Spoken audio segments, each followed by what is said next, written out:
শোণিতপুৰৰ তেজপুৰতো এখন মেডিকেল হৈছে আৰু মঙলদৈতো এখন মেডিকেল হৈছে। ভৱিষ্যতে ওদালগুৰিতো মোৰ এখন মেডিকেল কৰাৰ ইচ্ছা আছে।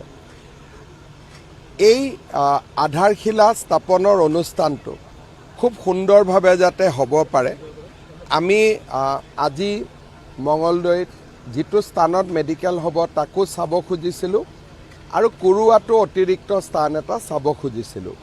কিন্তু যিহেতু লোক নিৰ্মাণ বিভাগে আমাক আশ্বাস দিছে যে যি স্থানত মেডিকেল হ'ব তাতেই আধাৰশিলা কৰিব পৰা যাব, গতিকে আৰু আমি বেলেগ স্থান আজি যাব খোজা নাই।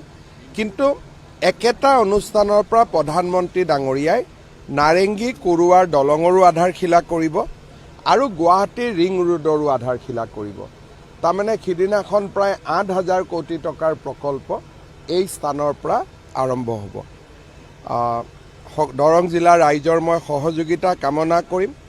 আমাৰ বাইপাছটো ধুনীয়াকৈ হৈ গৈছে। দিলীপ শইকীয়া ডাঙৰীয়াৰ সৈতে আমি লাগি আছোঁ যাতে ৰেল লাইনো হ'ব পাৰে, হাইৱেও হ'ব পাৰে। গতিকে দৰঙে এটা নতুন ৰূপ পাব, তাক আমি আশা কৰিছোঁ। শোণিতপুৰৰ তেজপুৰতো এখন মেডিকেল হৈছে আৰু মঙলদৈতো এখন মেডিকেল হৈছে। ভৱিষ্যতে ওদালগুৰিতো মোৰ এখন মেডিকেল কৰাৰ ইচ্ছা আছে। এই আধাৰশিলা স্থাপনৰ অনুষ্ঠানটো খুব সুন্দৰভাৱে যাতে হ'ব পাৰে, আমি আজি মঙলদৈত যিটো স্থানত মেডিকেল হ'ব তাকো চাব খুজিছিলোঁ আৰু কুৰুৱাটো অতিৰিক্ত স্থান এটা চাব খুজিছিলোঁ। কিন্তু যিহেতু লোক নিৰ্মাণ বিভাগে আমাক আশ্বাস দিছে যে যি স্থানত মেডিকেল হ'ব তাতেই আধাৰশিলা কৰিব পৰা যাব, গতিকে আৰু আমি বেলেগ স্থান আজি যাব খোজা নাই। কিন্তু একেটা অনুষ্ঠানৰ পৰা প্ৰধানমন্ত্ৰী ডাঙৰীয়াই নাৰেংগী কুৰুৱাৰ দলঙৰো আধাৰশিলা কৰিব আৰু গুৱাহাটীৰ ৰিং ৰোডৰো আধাৰশিলা কৰিব। তাৰমানে সিদিনাখন প্ৰায় 8,000 কোটি টকাৰ প্ৰকল্প এই স্থানৰ পৰা আৰম্ভ হ'ব। দৰং জিলাৰ ৰাইজৰ মই সহযোগিতা কামনা কৰিম।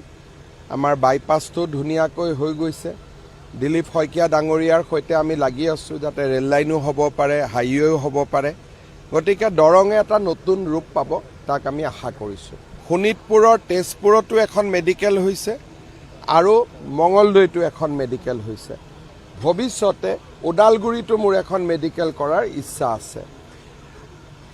এই আধাৰশিলা স্থাপনৰ অনুষ্ঠানটো খুব সুন্দৰভাৱে যাতে হ'ব পাৰে, আমি আজি মঙলদৈত যিটো স্থানত মেডিকেল হ'ব তাকো চাব খুজিছিলোঁ আৰু কুৰুৱাটো অতিৰিক্ত স্থান এটা চাব খুজিছিলোঁ।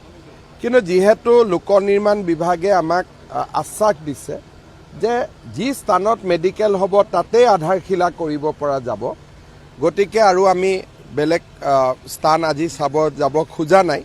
কিন্তু একেটা অনুষ্ঠানৰ পৰা প্ৰধানমন্ত্ৰী ডাঙৰীয়াই নাৰেংগী কুৰুৱাৰ দলঙৰো আধাৰশিলা কৰিব আৰু গুৱাহাটীৰ ৰিং ৰোডৰো আধাৰশিলা কৰিব।